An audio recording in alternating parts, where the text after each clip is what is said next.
আজকে আমরা সেন্টেন্স 5 প্রকার কেমন হয়, কিভাবে হয় তার এটা দেখানোর চেষ্টা করব।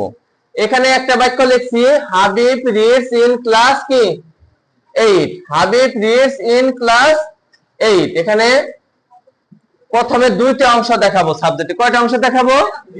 একটা হলো সাবজেক্ট আর একটা হলো প্রেডিকেট দেখাবো। কি দেখাবো? সাবজেক্ট আর একটা প্রেডিকেট। সাবজেক্ট প্রেডিকেট কি? বাক্যে যাকে উদ্দেশ্য করে কিছু বলা হয় তাকে কি বলা হয়? সাবজেক্ট বলা হয়। যেমন পাখি আকাশে ওড়ে। পাখি কোথায় ওড়ে? এখানে কে কাজ করতেছে? পাখি সাবজেক্ট, আর বাকি সম্পূর্ণটুকু predicate. Habib reads in class 8। Habib class 8 এ পড়ে। কে পড়ে? হাবিব। তাহলে যাকে উদ্দেশ্য করে কিছু বলা হইতেছে তাকে কি বলে? সাবজেক্ট বলে। আর বাকিটুকু প্রেডিকেট। এ হলো sentence. Part of sentence is two kinds. Part of sentence is two kinds. আর এটা হলো according to structure three kinds. মানে গঠনগতভাবে সেন্টেন্স 3 প্রকার। এটা আমরা পরবর্তীতে পড়াবো। আজকে পড়াবো কি পড়াবো? According to meaning is 5 kinds. ঠিক আছে? সেন্টেন্স অর্থগতভাবে 5 প্রকার। অর্থগতভাবে সেন্টেন্স কয় প্রকার পড়াইছি? কি কি? Assertive, interrogative, imperative, operative, exclamatory. কথা ক্লিয়ার? আচ্ছা, এইটা প্রথমে লিখছি আমরা। তাহলে আমরা তো নামগুলো আগেই শিখছি এবং বানানগুলো আগেই শিখছি। আজকে শুধু নাম লিখবো না। আজকে কি করব? উদাহরণ দেব এবং সেটা দেখে আমরা নামটাকে মনে করব। অ্যাসার্টিভ সেন্টেন্স মানে কি? বর্ণনা করা বোঝাইতেছে। যেমন হাবিব ক্লাস 8 এ পড়ে। হাবিব প্রতিদিন স্কুলে যায়। করিম প্রতিদিন কি বল খেলতে মাঠে যায়। এই যে বর্ণনা করে যে কথাগুলো, আমি একজন ছাত্র, আমি তোমাদেরকে পড়াইতেছি, যত বর্ণনা কোনো কথা বলা হইতেছে। নারিকেল গাছে অনেকগুলো নারিকেল ধরে আছে, এটা একটা বর্ণনা করা বুঝাইছে না? এই যত ধরনের বর্ণনা করা বাক্যকে মানে 3টা ক্যাটাগরিতে ভাগ করা হইতেছে। এই বাক্যটা লেখার জন্য যে ধরনটা দরকার, আমার স্ট্রাকচারটা, সেই স্ট্রাকচারটা আমরা আগে নিয়ে নেব। কোন বাক্যকে গঠনের প্রথম শর্তটাই কি করতে হবে? আমরা স্ট্রাকচার দিতে হবে। স্ট্রাকচারটা কি হবে? Subject plus verb, verb plus object, subject verb plus object. এখন সাবজেক্ট ভার্ব অবজেক্ট আমরা চিনব কি দিয়া? বলো। সাবজেক্ট ভার্ব অবজেক্ট আমরা কিভাবে চিনবো? একটা বাক্যের মধ্যে দেখে আমাকে চিনতে হবে। প্রথমে সাবজেক্ট ভার্ব অবজেক্টটা কি করতে হবে? আমাকে চিনতে হবে। যেমন সাবজেক্ট ভার্ব অবজেক্ট। কথা ক্লিয়ার? বুঝাইতে পারছি সবাই? এখানে কে কাজ করে? কে কাজ করছে? হাবিব। আচ্ছা, কি কাজ করছে? পরে। তাহলে এই পরে শব্দটা ভার্ব। ঠিক আছে? আচ্ছা, আর ইন ক্লাস 8 এটুকু হলো অবজেক্ট। মন থাকবো? ইন ক্লাস 8 এটুকু কি? অবজেক্ট। যদিও অবজেক্টের পরবর্তী ব্যাখ্যা হবে অবজেক্ট কমপ্লিমেন্ট এক্সটেনশন। শুধু আমরা অবজেক্টের মাধ্যমে এখন শুধু শিখবো। যদি এখন বলেন একটা শব্দ নতুন, যেমন সি মানে দেখা। সি অর্থ কি? দেখা। ধরেন এই ভার্বটা দিয়ে আপনি একটা বাংলা বাক্য বানান। বলেন, যে কোনো একটা বাংলা বাক্য বলেন। সে একটি পাখি দেখে। আচ্ছা, সে একটি কি করে? পাখি দেখে। কি করে? পাখি দেখে। তাহলে এখানে ভার্ব কি? এখানে ভার্ব কি স্যার? দেখে। এটা ভার্ব। সাবজেক্ট কি? কে দেখে? সে দেখে। কি দেখে? এই যে কি দেখে? পাখি। তাহলে সে হলো সাবজেক্ট, ভার্ব হলো কি? দেখে, আর অবজেক্ট হলো পাখি। বাক্যের মধ্যে তাহলে যে কাজ করে সে সাবজেক্ট, যে শব্দ দ্বারা কাজ করা বুঝাইতেছে সেটা ভার্ব, এবং যা করতেছে, ঠিক আছে? যেমন দেখা, কি দেখে? পাখি দেখে, তাহলে পাখি অবজেক্ট। কথা ক্লিয়ার? বুঝাইতে পারছি আমি? তাহলে এটা ইংলিশ বানাইতে গেলে কি করা লাগবে? প্রথমে যে সাবজেক্ট অনুযায়ী দিব, সাবজেক্ট ভার্ব অবজেক্ট। তাহলে প্রথমে কি হবে? সাবজেক্ট কি? হি। হি। দেখা ইংরেজি কি? ভার্ব আনবো, সি, সিস। ঠিক আছে? তাহলে এখানে একটা এর যুগ হবে, পরে বলবো কেন এর যুগ হচ্ছে। এবং এ বার্ড, এ বার্ড। কথা ক্লিয়ার? বুঝাইতে পারছি? যে কোনো ভার্ব পাইলে সেটাতে বাংলা বানায়া ইংরেজি বানাতে হবে। যেমন গো, গো মানে কি? যাওয়া, যাওয়া। এটা একটা বাংলা বাক্য বলো, বলো না বাংলায় বলো আগে। আচ্ছা, মাহমুদ মাদ্রাসায় যায়। আচ্ছা, মাহমুদ প্রতিদিন মাদ্রাসায় যায়, তাহলে মাহমুদ প্রতিদিন প্রতিদিন মাদ্রাসায় কি করে যায়। আমার কথাটা হলো শোনো, এখানে প্রত্যেকটা বাক্য ইংলিশ ট্রান্সলেট করার জন্য শুধু বুঝার কি দরকার, সাবজেক্ট ধরবেন আর ভার্ব ধরবেন। এখানে সাবজেক্ট কি, আচ্ছা ভার্ব কি, তাহলে যে যায় পাই গেলাম, বাকিটুকু অবজেক্ট। কথা বুঝতে পারছেন?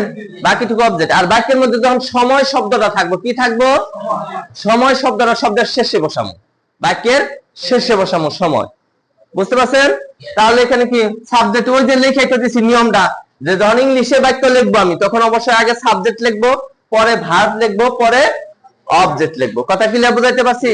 কোন বাক্য যখন আমরা লিখবো, ইংলিশে লিখবো, তখন প্রথমে সাবজেক্ট লিখবো, তারপরে ভার্ব লিখবো, তারপরে অবজেক্ট লিখবো। তাহলে আগে এখানে বাক্যের মধ্যে কি লিখবো, আগে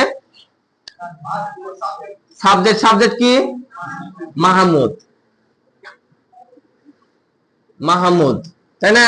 তারপরে কি ভার্ব কি, যায়, গুস হবে। তারপরে কি লিখবো, অবজেক্ট, টু মাদ্রাসা, মাদ্রাসা। আর একটা শব্দ রয়েছে প্রতিদিন। প্রতিদিন মানে কি, এভরিডে, এভরিডে। আমি কি বুঝাইতে পারছি সবাই? হ্যাঁ, কিভাবে বাক্যগুলো তৈরি হচ্ছে? তাহলে আমাদের দরকার কি, কোন বাক্য বানাইতে গেলে কি দরকার, সাবজেক্ট, ভার্ব, অবজেক্ট। মূলত আপনারা ভার্ব চিনেন না বাক্যের মধ্যে, কোনটা ভার্ব। এই ভার্ব কিন্তু আবার একটা শব্দ আছে, এই ভার্বটা দুই ভাগে বিভক্ত, প্রিন্সিপাল ভার্ব, অক্সিলারি ভার্ব। আমরা এর পরবর্তীতে ক্লাস নিব যে প্রিন্সিপাল ভার্ব কি আর অক্সিলারি ভার্ব কি, এবং দুইটার ব্যবহারগুলো কি। এই ভার্বের ব্যবহারগুলো জানলে আমরা সেন্টেন্স বানাইতে পারবেন। কথা ক্লিয়ার বুঝাতে পারছি? এখন মনে করেন যে এই বাক্যটাকে প্রশ্নবোধক বানাবো। অ্যাসার্টিভ সেন্টেন্স মানে কি, বর্ণনামূলক বাক্য। অ্যাসার্টিভ সেন্টেন্স মানে কি, বর্ণনামূলক বাক্য। সেই বর্ণনামূলক বাক্যকে যদি প্রশ্ন করা বলতে যাই, প্রশ্ন করতে চাই, তাহলে কি করতে হবে? প্রথম শর্ত হলো সাহায্যকারী ভার্বকে বাক্যের সামনে বসাতে হবে, শেষে প্রশ্নবোধক চিহ্ন দিতে হবে। যেমন এখানে বাক্যের মধ্যে সাহায্যকারী ভার্ব চিনেন না, এই জন্য সাহায্যকারী ভার্বের ক্লাব ছাড়া, অক্সিলারি ভার্বের ক্লাব ছাড়া আর আমি প্রশ্নবোধকে যাব না। কথা বুঝতে পারছেন কি? কিন্তু পাঁচটি বাক্যের মধ্যে চিহ্নগুলো আছে, কি আছে, ফুল স্টপ। অ্যাসার্টিভ সেন্টেন্সের মধ্যে ফুল স্টপ, ইন্টারোগেটিভ সেন্টেন্সের মধ্যে কি, প্রশ্নবোধক চিহ্ন। প্রশ্নবোধক চিহ্নকে ইংরেজিতে কি বলে, নোট অফ ইন্টারোগেশন। বলেন কি বলে, এটাকে কি বলা হয়, নোট অফ ইন্টারোগেশন। আর এই চিহ্নকে কি বলা হয়, আবার জোরে, note of exclamation, note of exclamation, note of interrogation, note of exclamation. ঠিক আছে? তাহলে আরেকটা কথা বলতে চাচ্ছি আমি, যে আপনাদের ওই ইন্টারজেকশন ওয়ার্ড এবং এক্সক্লেমেটরি সেন্টেন্স একই, মানে একটা আমাদের শুধু একটা শব্দ আর একটা বাক্য। যেমন এরকম, হাউ নাইস দা কি, হাউ নাইস দা বার্ড ইস। বুঝলেন কথাটা? এই চিহ্ন না, কি সুন্দর পাখিটি, কি সুন্দর পাখিটি। তাহলে এখানে যদি আপনি একটা দেন, ও একটা ইন্টারজেকশন ওয়ার্ড লেখেন, যেমন কি, ও হুররে, হুররে মানে কি, সাবাস, হুররে মানে সাবাস। তাহলে ইন্টারজেকশনের ওয়ার্ডের যে এক্সপ্রেশনটা আর এক্সক্লেমেটরি সেন্টেন্সের এক্সপ্রেশন একই, চিহ্ন একই। আমরা তাহলে মনে রাখবো, এরপরে ইন্টারজেকশন ওয়ার্ড গুলা, যে শব্দগুলা, এগুলো সবসময় এক্সক্লেমেটরি সেন্টেন্সের মধ্যেই ব্যবহার হয়। কোথায় ব্যবহার হয়, ইন্টারজেকশন ওয়ার্ড গুলা কোন সেন্টেন্সে ব্যবহার হয়। ক্লিয়ার কথা? এখন পরবর্তীতে সেন্টেন্সটা হয়ে গেল তাহলে ইন্টারোগেটিভ সেন্টেন্স। বাংলায় আমরা জানি যে প্রশ্ন করা, তোমার নাম কি, তোমাদের বাড়ি কোথায়, তুমি কোন ক্লাসে পড়ো, তোমার মাদ্রাসার নাম কি, তোমার আব্বা কি করে। এক যুগে 10টা প্রশ্ন করা লাগবে। কথা ক্লিয়ার বুঝতে পারছেন? আর যদি মনে করেন যে ইম্পারেটিভ সেন্টেন্স, ইম্পারেটিভ সেন্টেন্সটা বোঝান দেবো। ইম্পারেটিভ সেন্টেন্সটা কেমন হয়? ইম্পারেটিভ সেন্টেন্সের নামগুলো, আমার কথা বললাম সেন্টেন্সের নাম আপনারা জানেন। অ্যাসার্টিভ সেন্টেন্সের গঠন কি লিখলাম তাহলে, মনে আছে কার? অ্যাসার্টিভ সেন্টেন্সের গঠন কি লিখলাম? Subject verb object. এটা মনে রাখা লাগবে। আমি আজকে মুছে দিলাম, লেখাইলাম না কেন, যে কতটুকু আপনারা মনে রাখার চেষ্টা করেন। মানে your attention is most important for learning lot of things. If you make a good result, if you make a কি মানে do anything well, মানে যে কোনো ভালো কিছু করবার গেলে আপনাকে কি করতে হবে? অবশ্যই 100% কনসেন্ট এবং অ্যাটেনশন থাকতে হবে ক্লাসের মধ্যে, তা নাহলে হবে না। মিনিংলেস, এটা একবারে অর্থহীন। আমার এই যে এতগুলো কথা সময় কথা বলা অর্থহীন। মানে আমরা যদি মনোযোগ না দেন, উইদাউট কি attention, give consent, valueless my class. Have you understand? So this is my honest request. Whenever sit my class, after then you should be attention. You should be change your morality.